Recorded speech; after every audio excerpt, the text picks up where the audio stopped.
Hey, good morning. Today is Tuesday, the 21st day of Adar Rishon, the first Adar. And today we are concluding chapter 30, which we have been learning the last few days. It's a small shir, a small class, but it's concluding the message the Alter Rebbe gives to the Beinani about the instruction to be humble towards other people. When you see other people, don't be judgmental and realize the struggle that they go through. So that's why it's never good to criticize someone. You can enlighten someone, you can help people, but to criticize other people is not a good thing. Criticize yourself.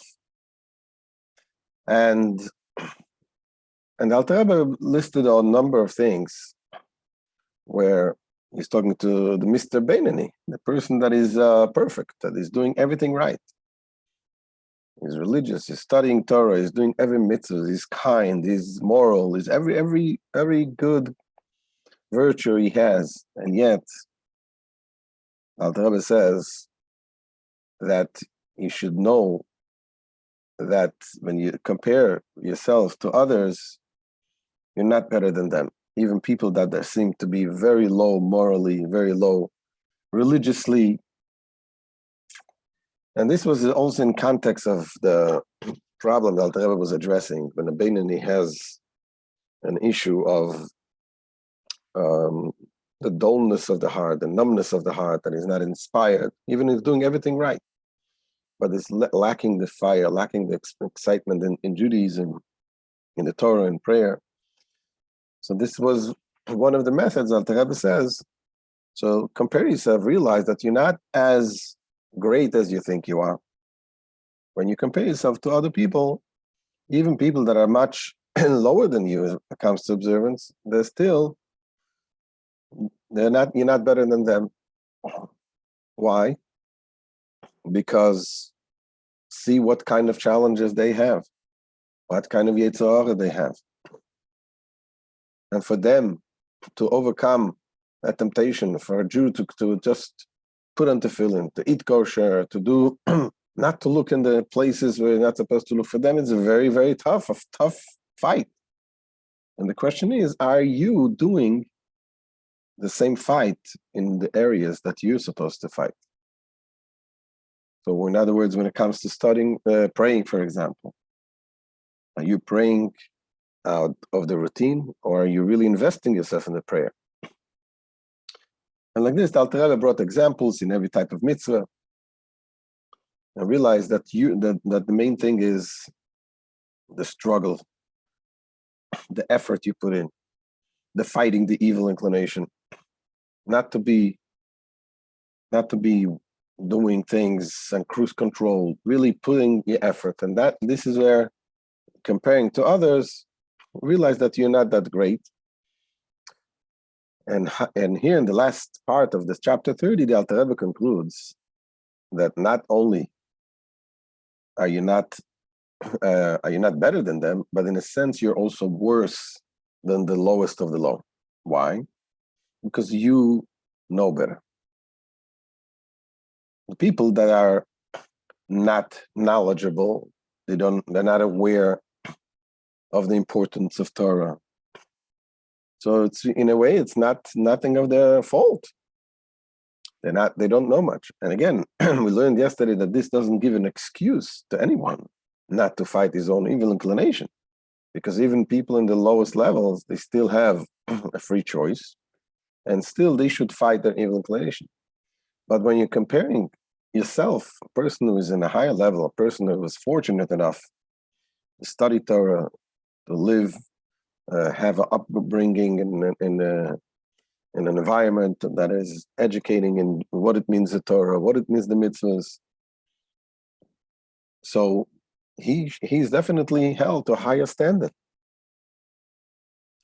You see, you don't expect the same result for a child that you expect from an adult. If a child comes home with a nice mark, and it's much more valued than an adult. Adult knows much better. Is held to a higher standard. So here, this is what the Alter Rebbe concludes, and let's look inside.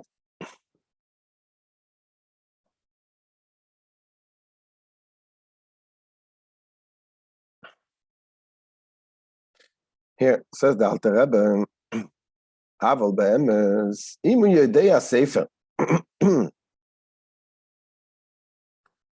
umachzik b'teiras Hashem, v'kirvas elikim yechpatz. This is in truth, however, if he is a scholar and upholds God's Torah and wishes to be close to God, Godol aveinoi minesoi, his sin is unbearably great. V'ashmosoi godlo b'kifle kiflaim, and his guilt is increased manifold, for his במה שאינו נלחם המסגבר על יצרוי בערך ובחינס מלחמה עצומו הנזכרת לעיל. For he's not waging war and not overcoming his impulse in a manner commensurate with the quality and nature of the war mentioned above that the simple person does. The Kal Shebekalim must face, and he's facing a tough war. And the question is to the Beinani, are you fighting the same war? If you're not fighting that kind of war with all your energy, then you're worse than him.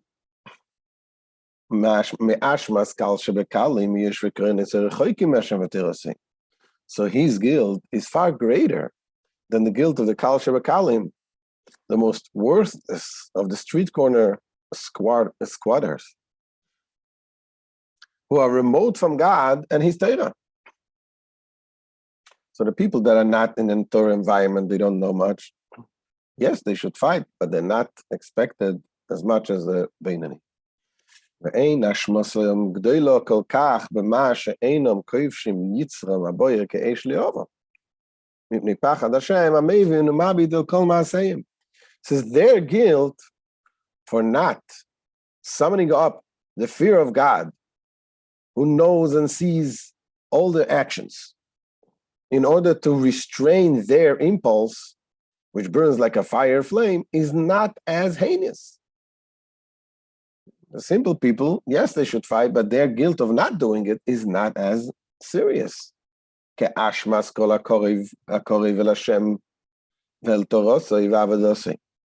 the guilt of one who draws ever nearer to God, his Torah, and his service. As our sages of blessed memory said, of the apostate Acher. Acher was the sage. It was the sage Elisha ben Avuya, and he went the wrong way, and he became a heretic.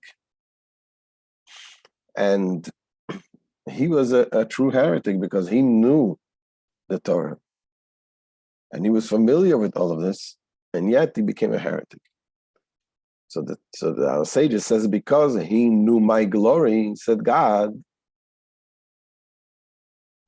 if despite this he still sinned, his guilt is far greater.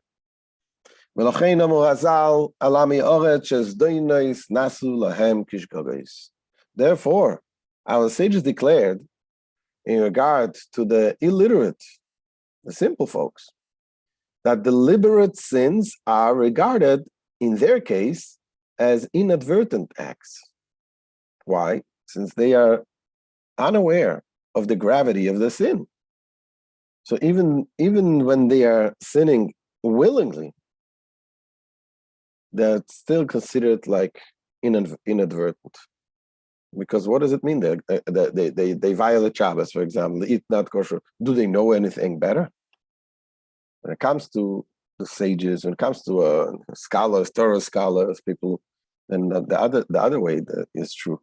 Even the inadvertent sins is considered like intentional sins. Why? Because they should have known better. So this is the conclusion of this chapter.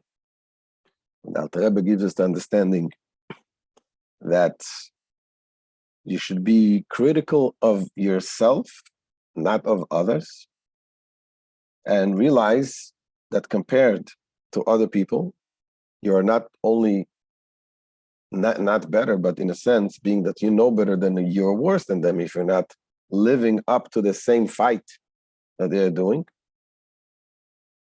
Because and this brings the person, the Beinani, to the point of the instruction that it says you should humble yourself. You should be low yourself in front of all the people. And when you do that, you allow yourself to open up your heart, and the numbness of the heart should be gone. Allow yourself to get inspired with a spiritual light. And Alter Rebbe continues the next chapter we're going to learn tomorrow about how this should not affect his simcha in service Hashem. The story of there is in the beginning of the revolution in Russia. So there was a city, Poltava, and there was a chassid, there was a yeshiva there, a Lubavitch yeshiva, and there was the mashpia. His name was Rabbi Fagin, Rabbi Cheskel Fagin. And in that town, there was a Jewish, was it a tailor, I think, that decided to open on Shabbos. And this was before they forced them, right in the beginning. And this mashpia was farbrengen in the yeshiva, and he was crying. They asked him, why are you crying so much? So he said that he's crying for the fact that the other Jew violates Shabbos and opens up a store on Shabbos. But it's not so much about what he's doing. Because what he's doing, when he's opening up a store on Shabbos, is because the lack of understanding of the importance of Shabbos. He doesn't appreciate the greatness of Shabbos. So for him to open up on Shabbos, yes, of course, it's terrible, but he's crying about himself. And I know about Shabbos. Do I keep Shabbos to the fullest extent that I should have kept the Shabbos based on what I know what Shabbos is? Because the more you learn in the Torah, especially in Hasidus, the more you appreciate the greatness of Shabbos, you appreciate the holiness of Shabbos. So it's a whole different approach. Obviously, it was doing Shabbos every mitzvah to every detail. But doing the Shabbos is one thing. But going beyond the letter of the law, going the extra, putting the effort, this is what we learn even when you look at people that are not much lower than you. So this is the end of today's shir. Thank you so much for joining. Me'etz Hashem will continue tomorrow, 9-10 a.m. So join us and invite friends and share this. All the best. Any questions we can take now?